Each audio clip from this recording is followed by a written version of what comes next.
can't buy. It resides between my eyes. Walked through the fire, came out better on the other side. See, life's like a beach if you find the sand. And right now, I'm feeling like 100 grand. Dr. Jeremy Weiss here. I'm founder of InspiredInsider.com, where I talk with inspirational entrepreneurs and leaders like founders of P90X, Baby Einstein, Atari, many more, and how they overcome big challenges in life and business. Today, I have David Kekich. Now, what would you do with an extra 20 or 30 youthful, energetic years? Does the thought of never dying from old age or even limitless youth sound like a fantasy? Now imagine being smart, strong, and sexy at age 100. Today we have David Kekich, who's a recognized authority on longevity science. He founded the Maximum Life Foundation in 1999 and is dedicated to curing aging-related diseases. You can find it at maxlife.org. He's also the CEO of Age Reversal Inc. and Psychog. Now, they have a team of world-renowned scientists and researchers working on cutting-edge health innovations. He's been featured in several prominent life extension documentaries, TV, radio, and as I mentioned, he's the author of Smart, Strong, and Sexy at 100, New Skin, New Hair, New You, 7 Simple Steps to Thrive at 100 and Beyond. I highly recommend it. Dave, thanks for being with me. Well, thank you, Jeremy. Thanks for having me. And I guess you covered everything. So we can end right now. There's nothing left. You know, I always like to ask people, Inspired Insider, what's been a low point? What's been a low moment and how you pushed through it? Oh, gee. When I got hurt, I had a spinal cord injury. Yeah. And that was the lowest point in my life until my mother died. But that was definitely the low point. I mean, it took me a long time to get out of that. Yeah. Mentally, it took me a long time to get out of it.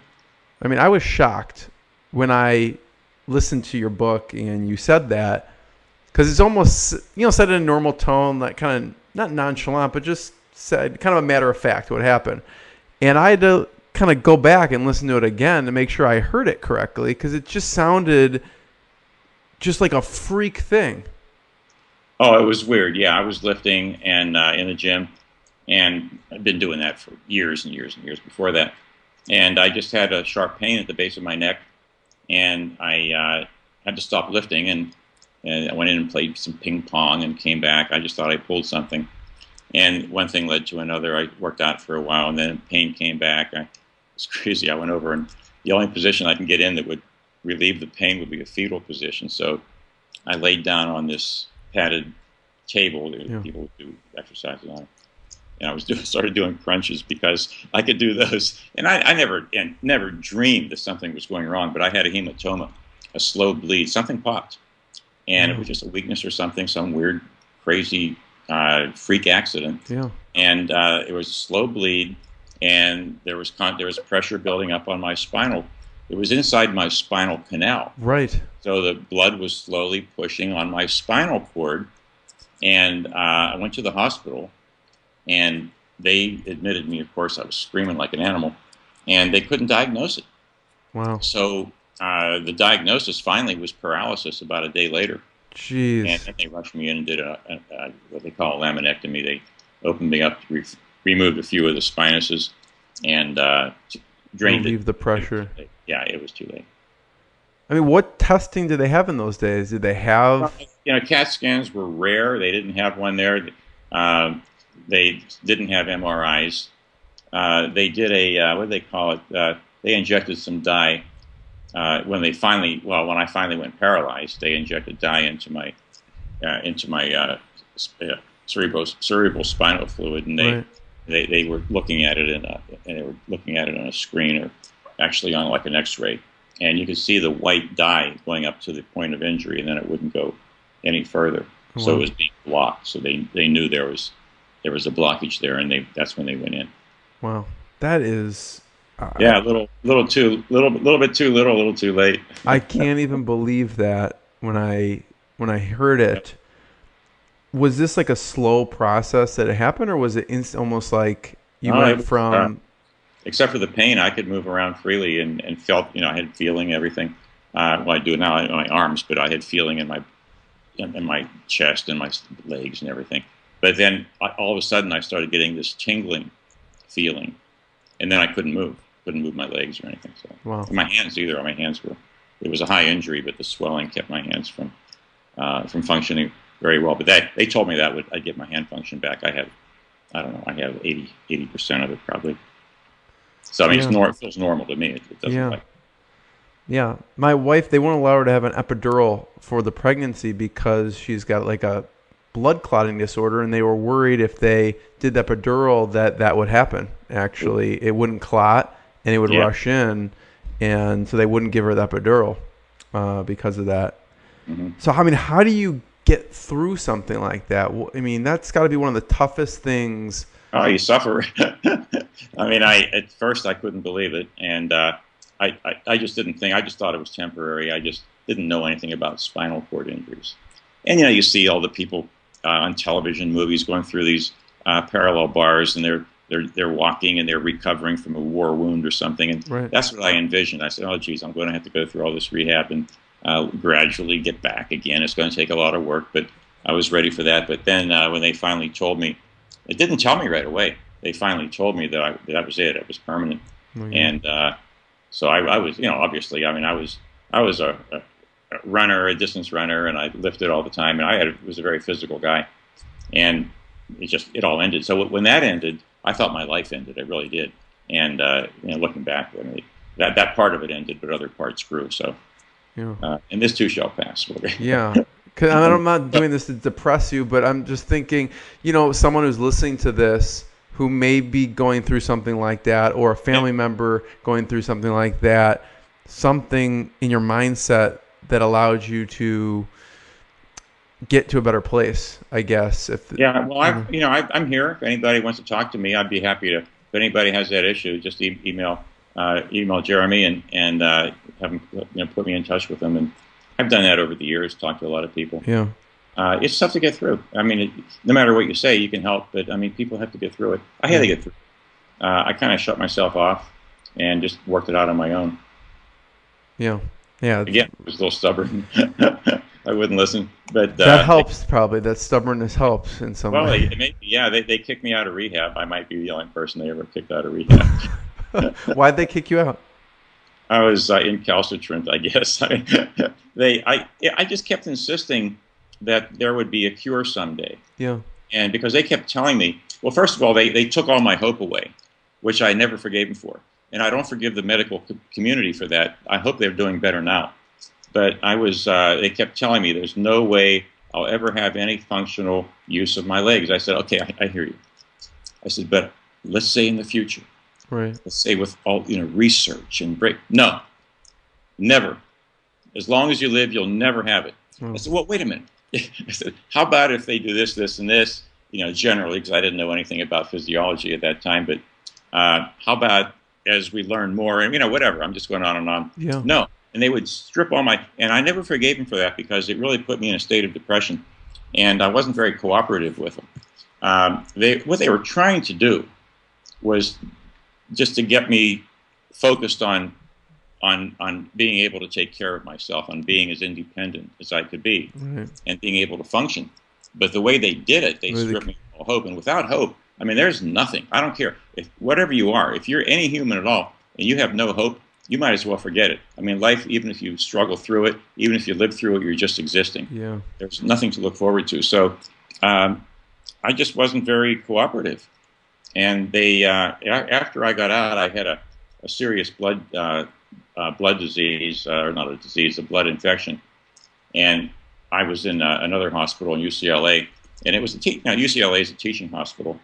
So I was lying in this bed, and I had a private room in the rehab center, but rehab hospital. But I was in a room with a couple of other guys, or a couple of other patients, a few other ones. And then in teaching hospitals, they bring the interns in, and they are in the residence, and they it's an extension of their training after they get their degree.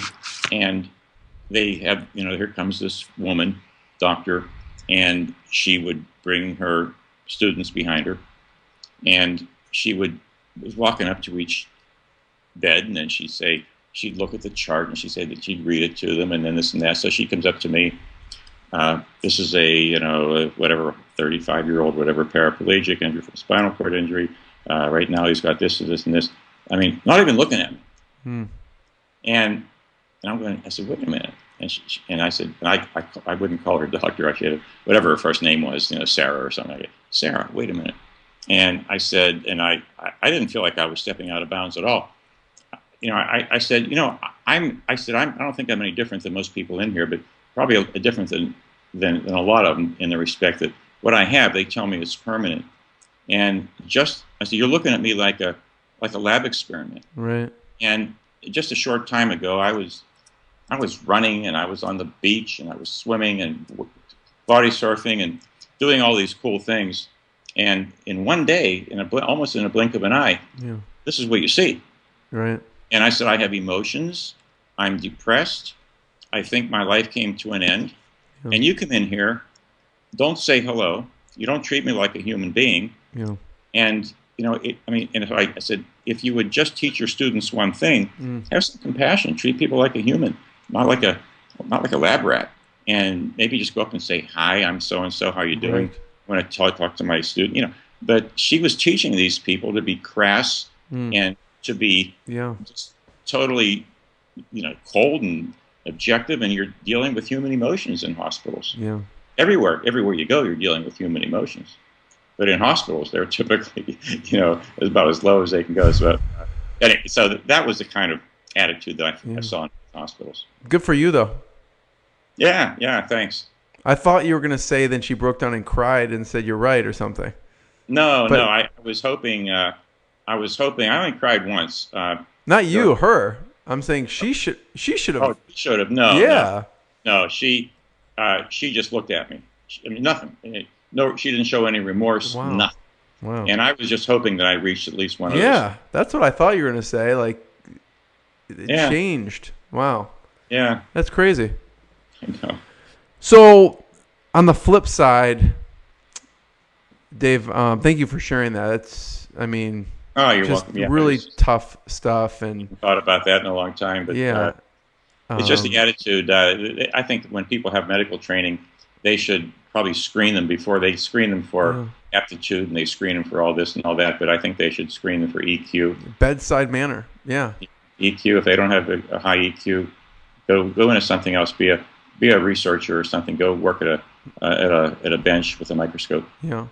What's been one of the proudest moments? When I started getting out of this depression I was in, and the proudest moment, the proudest moment wasn't getting out of depression. The proudest moment was accomplishing what I did to get out of the depression, which resulted in getting me back in the game of life.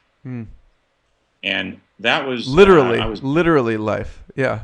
Yeah, literally life. And I was living back in Pennsylvania again. I actually went around the world. I spent 50. I didn't believe these people here, so I spent 15 months around the world, mostly in Asia, trying to find a cure. Because somebody told me about this person, that person, so I ended up just following these, these grasping for straws. But after my business was gone, everything was gone, my property was gone. So I went back to Pennsylvania for a short period of time, I thought, but I ended up being back there a long time. But I was vegetating, and I didn't want to go back there. I just thought I'd drop because I left from California, landed in New York. So I went to stay with a friend in Philadelphia for a while, and then went back to in Western PA, and was there for I was thinking a short time until I regrouped. But I ended up being back there a long time, and so I started a local chapter for the Spinal Cord Society, and I was fundraising for research, and I put on a drug-free powerlifting event. It was called American Drug-Free Powerlifting Association. Yeah, and I had got the field house at a local college. It was actually a university. It was a University of Pittsburgh at Johnstown, and I got their field house and started advertising. And I call it the Eastern U.S. Drug-Free Powerlifting Championships, and we got people from maybe 7 states. Wow. And all these different weight classes and whatever. We had a polygraph guy there testing them for, do you really take drugs or not? And so I got tons of media exposure and newspapers, television, radio, everything was going out, not just locally, but regionally. And then we were mailing these people in the newsletter and got a huge turnout. And, I made a little money. I mean, and I was excited, but what that taught me was that my mind, my brain still works. Yeah. And it gave me a whole new perspective, and that led to some really interesting things, which ultimately led me to where I am now. Yeah. With the life extension, everything at all. It's funny, from that one seed, it went to another fundraiser, then some oldies dances, and then I decided to have kind of an extravaganza oldies dance, and I rented the local hometown arena. Really? And I had all these oldies bands, and had a bunch of bands and from all around the area. I brought people out of retirement. It was kind of a big reunion for all the whole community, the surrounding areas, and they came to see their old bands that I used to follow around. And I had a couple thousand people. We only That's huge. Had yeah. 800 and ended up selling like 2,000 tickets. And the arena held more, but for the dance floor and everything, we wanted to hold it to 1,800. Right. And actually made enough money. That was shortly before I left town for California again. And I made enough money to fund our first scientific conference, where our first Manhattan Beach, that's where the Manhattan Beach Project got its name. It was in Manhattan Beach, California, the Marriott Hotel. And I searched around and found about 12 people around the country, one from UK, one from Israel. I think one might have been from Canada, but I'm not sure. But the rest of them were U.S., all different disciplines. Brought them together, and we had a 2-day brainstorm session. And we were brainstorming on how to reverse aging. Yeah. So it was funny. These guys were, and gals, there was one woman there, were pretty much leaders in their field, in their area. Yeah. But only in their little niche, in their domain, so they didn't know the other people doing these other things. Very specific research they're doing. Yeah, and when they met each other and they started talking, magical things happened. There was so much synergy. They were exchanging ideas. They were building on their ideas. You know who Aubrey de Grey is? Sure, I've watched his TED Talk. Yeah. Okay, well, Aubrey is quite famous now. Actually, I spoke with him, and we're on the stage together in Palm Springs this weekend. For some reason, on your Wikipedia page, his picture. Somebody told me the that. picture. Yeah, I went there. And I'm like, that's not Dave. That's Aubrey de Grey. I thought that was taken down. That's funny. But yeah, anyways, yeah. Yeah. We look a little different. Aubrey a little bit. Just a little bit. Down at his waist. It's just funny. But he's a great guy and one of the most brilliant people I ever met in my life. But Aubrey was not known at that time. Now he's, almost for sure the most famous gerontologist in the world. He's out of Cambridge, UK, and he's living up in the Mountain View, California now, most of the time. But Aubrey came up with his whole concept there. Really? That's where he got his start. Yeah. Wow. And we had Michael Rose was there.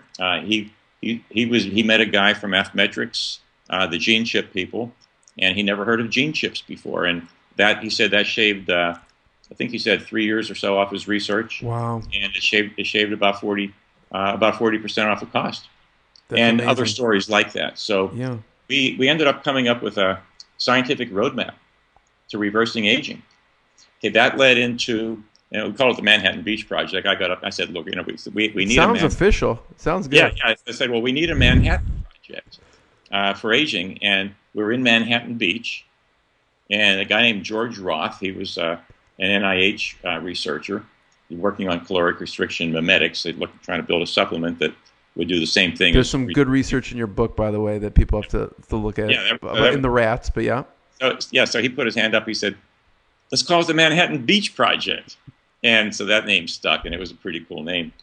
So from that, then Aubrey ended up having tremendous influences on people, and other people did too. Ray Kurzweil came I don't think he ever came to one of those conferences, but he joined the advisory board. Huge influence on my life. Yeah, major guy. got me into the right direction got me into artificial intelligence, deciding that was the way to go. The exponential rate of growth kind of solidified my ideas and my projections as to when we're going to cure aging, and had a huge impact on my life. And he's a good guy too, on top of all that. So all these things, maybe not Ray, but all these things came out of this first conference. We had 3 since. And Calico, Google's company now to reverse aging, was influenced partially by some of these people, and Aubrey met with them, and all this stuff, and is eventually going to speed up the aging thing. All this stuff, if you go back and you trace back to where this little oldies dance. I can't believe that. I know, yeah, and it just changed my attitude totally. My attitude was changed from the powerlifting event. Yeah.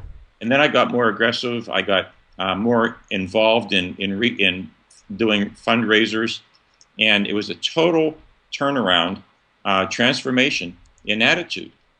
And it's just one little change in attitude for one little guy in one little town who had one little event that kind of blossomed into this amazing result. That is amazing. And there are other stories like that. I mean, almost everything, I think that if you find anything that was ever done in a major way, I think if you traced it back, you would find that there was a very humble beginning, a spark that set everything off. Mm-hmm. And this is one example as to why big things can grow out of, small efforts. Mm-hmm. As long as you're persistent, as long as you have a plan, if you follow your passion, just stick with it, stick with it, stick with it. If something goes wrong, you analyze it, you sit back and look at it, and take another approach, and you just keep hammering at it, and persistence will pay off if it's something you really enjoy doing. Dave, you obviously have a talent for bringing people together. I mean, what did you envision that first conference was going to be? I mean, you went from oldies to getting some of the most prominent. I mean, at the time too, probably some of these people aren't that well known. So how do you even find them? And then what did you envision for the? Well, a couple of them were well known within the small circle of anti-aging or life extension research. Yeah. But so I just went down. The internet was there, and it wasn't nearly as sophisticated now as it is now. It didn't have as much information, but we found. I had a guy working for me. We found the people out there. He actually dug most of them up. He was a biology major. He had a master's in biology, very sharp young guy. Yeah. And so I just started calling them and emailing them and writing to them. And what did you tell them? I mean, what did you envision for this? I told them exactly what we want to do. We want to do a brainstorm session on how to reverse aging. Really? And we want to take we want to bring people in from all areas of aging research, and just go in and just brainstorm and see what we come up with. And not one person turned us down. What made you decide to settle on the aging? Because I would think from what the background is, let's work on spinal cord injuries. And you focused in on aging at that point. I first focused on spinal cord injuries and was raising money for that. But I determined that there are a relative handful of spinal cord injured patients. And I also determined that once we found a cure, I was going to be older. I wouldn't have much longer to live, according to the actuaries. And a lot of the research overlaps. Stem cell research, for example. Yeah. And I thought that, I just figured that it couldn't be much more complicated. It is more complicated to solve aging. But it didn't seem much more complicated, and there were a lot of parallels. Yeah. But aging affects everybody. Sure. I mean, every adult anyway. I mean, from the time you mature, it's all downhill from there biologically. Yeah. So I thought instead of 250,000 people in America anyway, more around the world, we had more like everybody. Yeah, we had 200 million. Right. So, including me. Yeah. So yeah, that was my focus.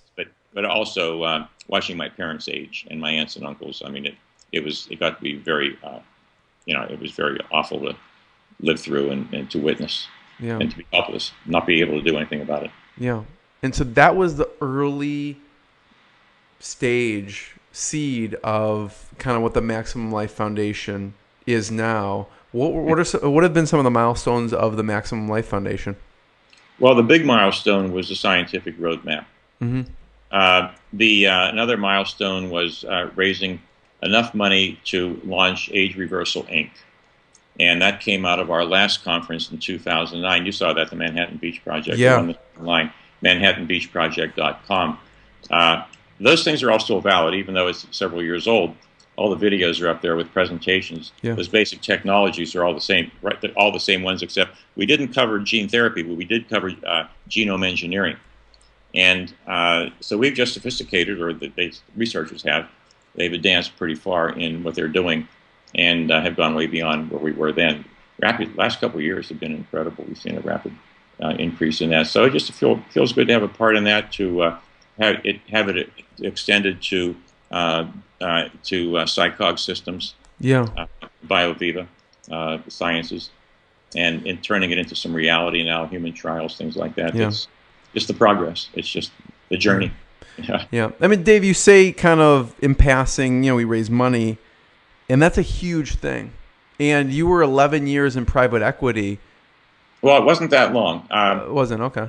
Yeah, it was, and it was. Yeah, it was. I was actually in the venture capital business from the standpoint that I was doing very small deals and finding small investors for small deals. It was funny, the way I did it was I was actually public shelves for a while, and I was either advertising those or I was advertising for money. I would run an ad in the Wall Street Journal and the U.S. and Business Investors Business Daily and Robb Report and things like that. I would run ads, little classified ads, sometimes small space ads, but very small direct marketing. And I would say things like venture capital wanted, and then I'd do some copy. And then I'd have another one, venture capital available. and I would have people looking for money, and then I would screen the deals. Wow. And then I'd find the deals that made sense. And it was a learning curve for me, too, because I was a rookie at this and made mistakes. And some people lost money. And I hate to say it, but they lost money because of my bad judgment. But then other people made a lot of money because of my good luck, the luck of the draw. But I learned quite a bit from it. But, yeah, it was kind of cool. Very low overhead. People would call on both ends, and I just basically get in the middle. And that's amazing. Yeah. So you were just having people from both ends come and, and you were connecting them. Yeah, working out of my bedroom. So what did you learn? What's a big lesson you learned from those days when you were, because you probably put that into practice with Maximum Life Foundation? Well, gosh, I never really thought about lessons except for some of the things I learned from Columbus and from Wallace Ward, Dr. Ward. I guess the biggest lessons were just what I said: persistence, but passion. I mean, what I suggest to anybody do if they unless they're doing something now that they've already committed their life to, if you want to be a success, just shut everything out, go away, go sit in the woods or someplace, or sit someplace where you can have some solitude, and just think about what you want. What do you want in life? What do I want in life? Where do I want to be in 5 years, in 10 years, in 50 years? What excites me the most? What would I do if I had all the money I needed? What would I do just because I enjoy it so much? Yeah. And figure that out. Figure out really if that takes an hour, if it takes a day or a week, or if it takes whatever, 2 weeks. But figure it out before you do anything else. Because if you start down the wrong path, you're never going to be fulfilled, and you're never going to reach your destiny. So figure out what you're good at, where your talents are, and just do a lot of self-analysis. Talk to your friends. Talk to your business associates. Ask them what they see in you, what they think you're good at. Because I think you'll get some very different answers as to what you think you're good at or what you think where your strengths are. And then start planning. Get out a pen or pencil and just write in longhand. You start writing a plan, and then go back and cross things out and add things, and then after it's all done, make your plan. It can be bullet points. And then the most important part after all that is you want to take that first step. you want to pull the trigger, Yeah. and just pull the trigger. Take that first step, follow it by the second step, and just never stop. Because if you're doing something and you're progressing toward a goal that you really, really want, if you have a burning desire for it, you'll build enough momentum. Inertia will get you there. I mean, it's not that you don't have to keep reminding yourself. It's not that you don't get thrown off track with minutia and distractions and mistakes. But if you keep your eye on the ball, you'll get there. Suddenly it'll happen. It might seem like you're not making any progress, but all of a sudden, boom, something will spring into place. Yeah. What's been the most challenging? What's the most challenging about running Maximum Life?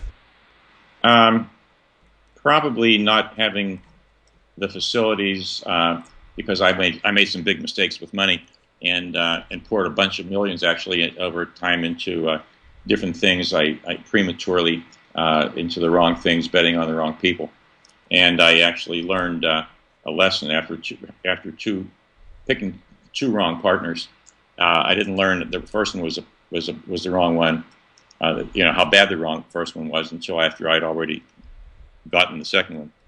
But the biggest challenge was recouping from that, and then the biggest challenge I'm facing now, because I don't have the resources I had at one time, is to do a lot of things for myself that I really don't want to do. So it's outsourcing.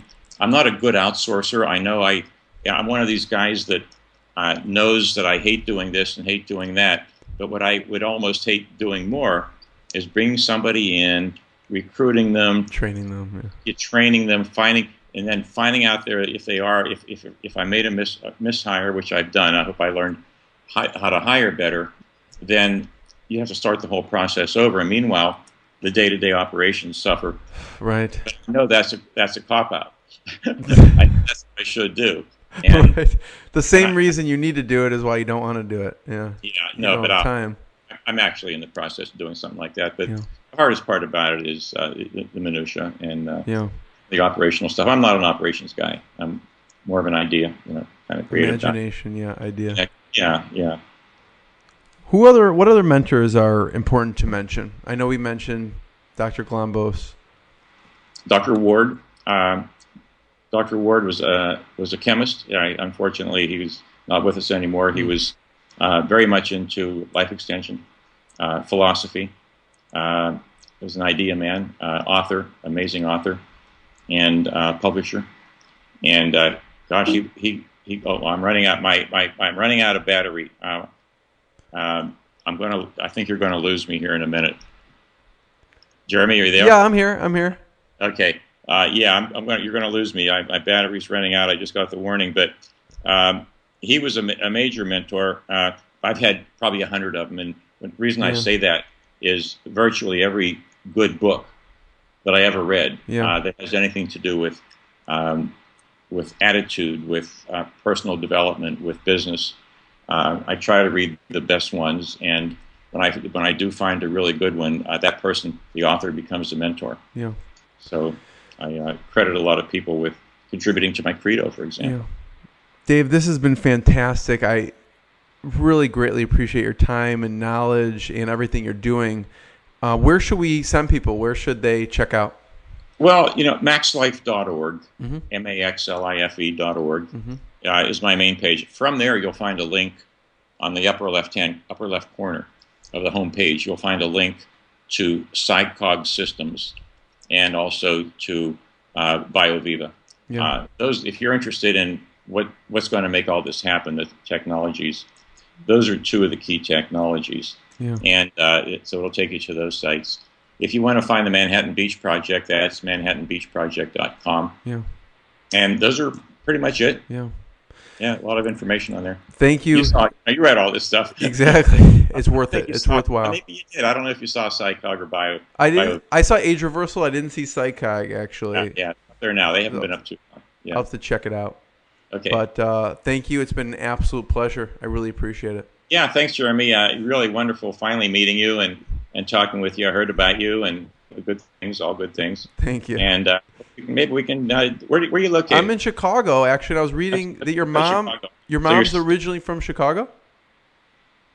Who, Joe? Your mom is originally from Chicago. Yeah, my mom. Yeah, Yeah. Yeah. My mom was born in Chicago, and ended up my grandfather moved to Johnstown, Pennsylvania, Yeah. and worked in the railroad, and that's where she met my dad. She met him at a wedding, Yeah. and I held a family reunion for their 50th anniversary, and That's amazing. another one for their 60th. So that was Wow. a lot of fun. Yeah. I was going to ask about that on your list of special gratitude too, because obviously I read the whole credo. You have this list of scientists, and then in the middle you have Gary C. Halbert, which is, I'm like, okay, you have all these people, then you have one of the best direct response marketers, copywriters. Oh my God. And a character. What a character. He and I were really good friends. In fact, that's how I met Joe Polish. I met Joe through Gary. Yeah. That's amazing. So, but yeah, it's I'm sorry, I got off the track, but what was No, you were just saying Gary Halbert. So is that where you got the idea to put the 2 ads in there? Yeah, actually, no. I mean, the idea was mine, the 2 ads, but just the idea of how to write copy, and I'm not a good copywriter, but for little classifieds, I get by, and I just came up with that idea, and then one other idea I came up with was I didn't know I was violating SEC rules. I wasn't in all the ads, but there was one thing that the SEC slapped my hands because I was actually selling a security. I had no idea what was going on. In fact, I invested in the company myself, was trying to find other investors, and somebody from Kansas complained about it, and they came up with they called me, one of the securities people. They called the securities guys in Pennsylvania, and I ended up having to pay like $500, to cover their cost of investigating me, but and not run that ad again. But I ended up getting around that by thinking of, and Gary loved this, by the way, thinking about, well, we can't advertise for investors, so I started advertising for partners. Partner wanted, and then in the body I say financial partner with expertise in this, and that we want to partner for that. So it accomplished the same thing. Actually got a better response. Nice. Yeah, so Gary did like that a lot. Yeah. Should I cut that out, or are you allowed to say that? No. Okay. That's a matter of record. Yeah. Okay. Yeah, that's they. I didn't know. Made a mistake. And, It's. it was. You have such great stories. This could go for. The next we could, like, the sun could be coming up. Like, we should do Dr. Columbo style. Well, do you ever come to California? Of course, yeah. Like, look me up when you come out here. I'm in Newport Beach. Okay, I will definitely do that. My number and everything. What I got, you can't buy. It resides between my eyes. Walked through the fire, came out better on the other side. See, life's like a beach if you find the sand. And right now, I feel like $100 grand.